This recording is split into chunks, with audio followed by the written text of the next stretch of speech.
The bombers crossed the Alps at Brenner Pass, northbound for Munich. At 4,500 feet elevation, Brenner was among the lowest of the Alpine passes, its late spring verdancy spanning the border between Italy and Austria. Some 400 miles north of their Italian bases, the bombers were well along the route toward Innsbruck and into southern Germany. By the time they crossed the pass, they were established at cruise speed, making 180 to 210 miles per hour, 4 miles above the gap in the spine of Europe. A few airmen reflected that Brenner Pass was accustomed to conflict. They thought the Carthaginian genius Hannibal's surviving war elephants may have used the same passage into Italy 22 centuries before.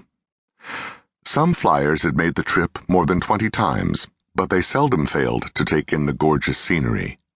The Alps often defied description. The crystalline clarity of the high whiteness was unlike anything most flyers had ever seen.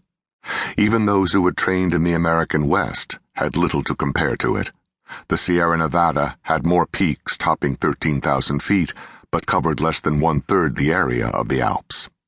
Craggy mountains, snow-capped much of the year, towered on either side of the Green Valley. It was a view that few Europeans, let alone Americans, had ever seen. Not until the post-war boom in commercial aviation would large numbers of air travelers see Brenner's beauty from above. The young Americans looking down on the scene, however, took only passing note. Most were under 25 years old. Probably none were over 40.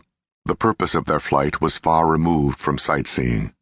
Each of the 500 bombers bore 4 or 5 tons of high explosives, destined for the armories that supplied the Wehrmacht. The visitors flew in miserable conditions. 5 miles above sea level, they sucked bottled oxygen through rubber hoses and masks, leaving their mouths and throats dry and raspy.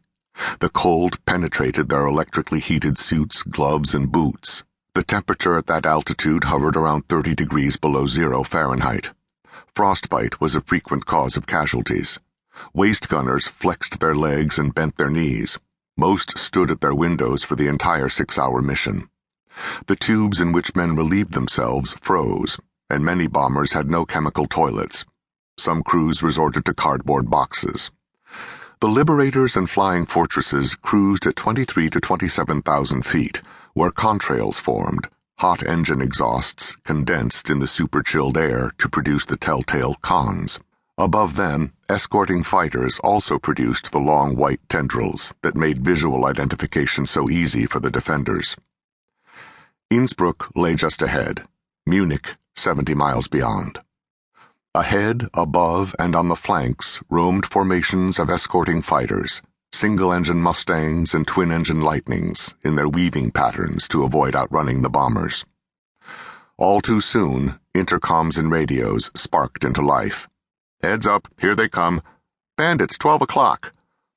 On the periphery of the bomber stream, fighters bearing black crosses and white stars tangled in frantic, churning combat. 4-plane flights broke into 2-plane sections, then often into singles.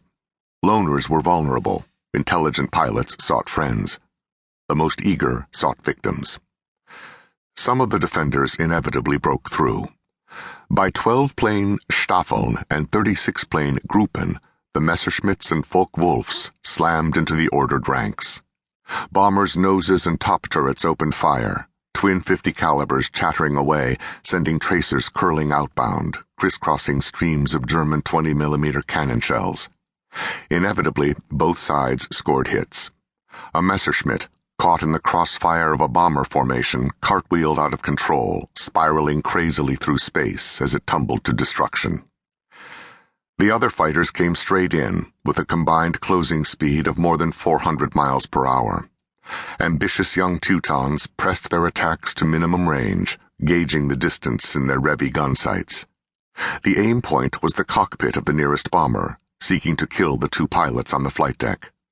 Gouges of aluminum and sprinkles of shattered glass tinkled through the high, frigid air, and a 4-engine giant dropped out of formation. Other fighters jumped on it, eager to complete the kill. Inside the bombers, waist gunners took fleeting shots at gray-green silhouettes flashing through the formation. The single handheld Brownings thumped out their authoritative basso at 13 rounds per second.